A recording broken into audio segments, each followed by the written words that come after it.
But before we get into today's review, we must first announce the trailer of the week. And just as we done before, we announced like 6 trailers that we decided to pick out as the nominees, like we've done in the last episode. So Jimmy, you ready to start announcing the nominees? Yeah, I'm ready. And so the nominees for the trailer of the week this episode are Joker, The Lion King, Extremely Wicked, Shockingly Evil, and Vile, The Addams Family, Angry Birds Movie 2. Ugly Dolls, And the trailer of the week for this episode is Addams Family, with the runner-up being Joker. So Jimmy, what do you think of this movie? For me, I think that the trailer for The Addams Family kind of relates more back to the 1960s cartoon, 1960s-ish cartoon. Well, basically, sort of around the 1900s cartoon interpretation of The Addams Family. And it's very different from the other films that came before it. You got anything to say about The Addams Family? And whenever I first saw the trailer, I thought it was just really cheesy. Well, it's sort of like a horror comedy of sorts. Yeah, that's not really my thing. If you're someone who doesn't really like that stuff, you're going to find that really cheesy. Yeah, but anyway, speaking of sort of a horror-ish, we're taking a look at the Sony smash hit Venom, which released back on October 5th, 2018. It was sort of a mixed bag. Not to say that was a big hit for Sony, but sort of a mixed bag. And the reviews clearly show this, with IMDb giving this 6.8 out of 10, Rotten Tomatoes a 29%, which is not all that good, especially for a film like Venom, and Metacritic giving it a 35. It shows that it's kind of a mixed bag for Sony. Not good, not great, but kind of mixed. So, Matt, you got anything else you want to add to that? Yeah, and with the budget of a $100 million budget, the film domestically just made about $213 million at the box office, with the foreign release of $641 million, and worldwide, the release made a total of $855 million. That's quite a lot of money. Yeah, I'll agree with you. That is definitely a lot of money.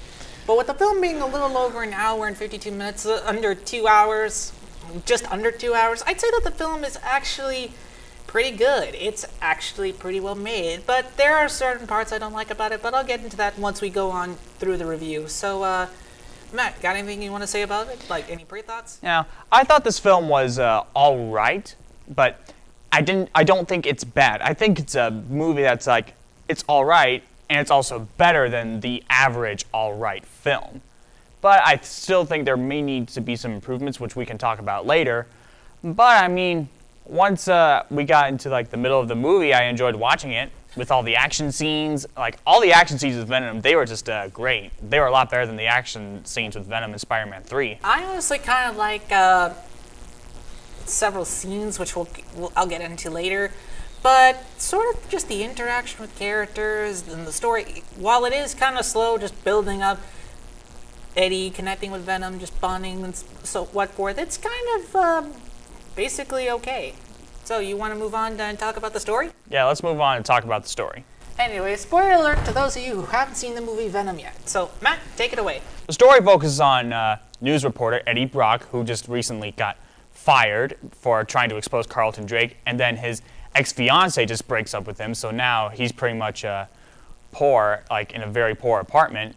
And then he comes across Venom, who turns out to be just like Eddie, and they get together, and then they have to stop a riot from leaving the Earth in order to come back with more symbiotes to take over the Earth. So, Jimmy, what did you think of this whole story? I honestly thought the story was actually pretty well done. Honestly, for as little as we get about Venom's backstory, about Venom's origins and whatnot, he kind of sort of relates to Eddie in a sort of situation he's going through. He's been through a lot. He probably went through the same struggles, maybe different, compared to... Yeah, it's just like that scene when Venom tells Eddie that on his planet he's kind of a loser like him. Yeah, and that's kind of what Eddie thinks of himself before he met Venom, and so they kind of bond through that relationship. You got anything to add to that, or? Yeah, and then whenever Eddie and Venom first bond to each other, they become something huge, and that's something that I thought was really well done. All right, so now we will see if we need to make some changes with the story or not. So Jimmy, do you think there needs to be anything changed about the story? Well, the beginning could be a little bit faster in some areas, cut out certain chunks of scenes or certain bits. But overall, I don't think maybe big parts of the story don't need to be changed at all.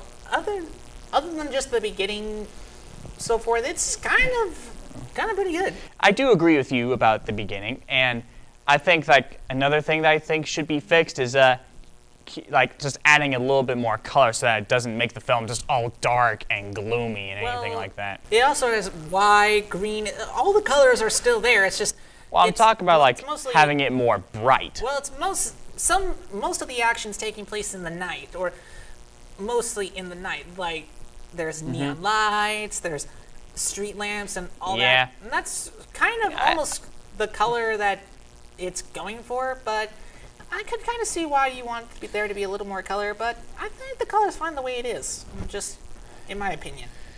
Yeah. And I also think that they should have showed Venom a little bit more throughout the movie. Like, I know it's like they didn't want to do it too much, but it's like you could have done a little bit more. Yeah. Like, just to see him. Yeah, I kind of agree with you on that. So, anything else? I think that's pretty much it, Jimmy. All right. So now let's talk about the characters and give our thoughts about them. So, Matt, what did you think about these characters? Now, I thought the characters in this movie, they were pretty much well done. And, like, my favorite characters throughout this movie, which is what you would have guessed, would be Eddie and Venom. Mainly because I just loved their interactions throughout the whole movie. Because they were funny, and also they were just very likable, and also they were, like, a little bit somewhat emotional. But then again, I also just love whenever Venom gets angry at Eddie for calling him a parasite. Yeah, because that's kind of sort of what he is. I'm not saying that he's a full-on parasite, but anyway, the characters I thought, they were pretty much relatable, and I'm pretty sure you could agree with me on that. Yeah, then when you really start to think about it, and you step into their shoes or heels, depending on what gender you are, you could basically say, I could probably do the same thing in this situation, or do different in this situation. And or basically saying it's like, if you meet someone who is like just like you, then you two could be something like huge. Exactly. Or if you came across a situation like your girlfriend broke up with you, or your fiance just dumped you, and whatever, you could kind of feel for that situation. You can kind of basically say, hey, I could be that in that situation. But anyway, let's see if these characters need to be fixed or not. So Matt, do you think they need to be fixed, or they're fine the way they are? I think the characters are fine just the way they are, to be honest. Yeah, same here, because honestly, there's not much really to change. The characters are pretty relatable, wouldn't you agree? Yeah, but then also Venom himself, he's like more of a comical relief for this movie, and it's like, he was just so funny, like the way he would like talk to Eddie and like try to make Eddie do stuff, and then Eddie's like, no, I don't want to eat people, and Venom is like, yes, eat people. I just thought that was greatness. All right, anyway, so let's start rating the film with the by now obvious Gem ATM staple, which is the star rating system. So if you've been watching for the last 7 episodes by now, I'm pretty sure you probably get the gist or get the norm of what's going on. 5 being the best, 0 being the worst, 1 through 4, that's okay. Matt, give your rating. I give this film a 3.7 out of 5 stars. You're kidding, right? No, I'm not kidding, but let me explain. All right. When I was watching this movie at my house, I felt like the beginning was about to make me just fall asleep for a little bit. But whenever Venom actually met Eddie, like, I think 30 or 40 minutes of the film, I might be wrong, but that's whenever it's like, okay, now I'm really interested into the movie. And I think, like, it could have been added a little bit more colors. Like, I think some fight scenes I would have loved to see, like, during the daytime, mainly because it's like, it actually shows some color. It's like more bright. That's something that would have been more appealing for me. Well, maybe they might show that in Venom 2, but honestly, I would give the film a 4.5 out of 5 because for as much as you complain about it, the slow pacing, I kind of agree with you on the characters are still relatable, but the story, it is good. It's just not as good as I thought it would. Well, it's not really the characters are relatable. It's just that they're just good. All right, anyways. What'd you think of this film? Did you like it or did you not like it? Got any films you want us to cover, or any comments you want to give us? Leave it down in the comments below, or follow us on our social medias. Matt, where can they find you? You can find me on Twitter, Instagram, Snapchat, and YouTube. You can find me on Facebook, Twitter, Instagram, Snapchat, YouTube, Twitch, where I'm trying to find a regular streaming schedule, Discord, and TikTok. So, Matt, I got something to say. You want to try maybe spicing things up a bit? What do you mean by spicing things up a little bit? I mean, come up with a new idea instead of doing normal reviews. If it's what I think it is, then I'm suing you.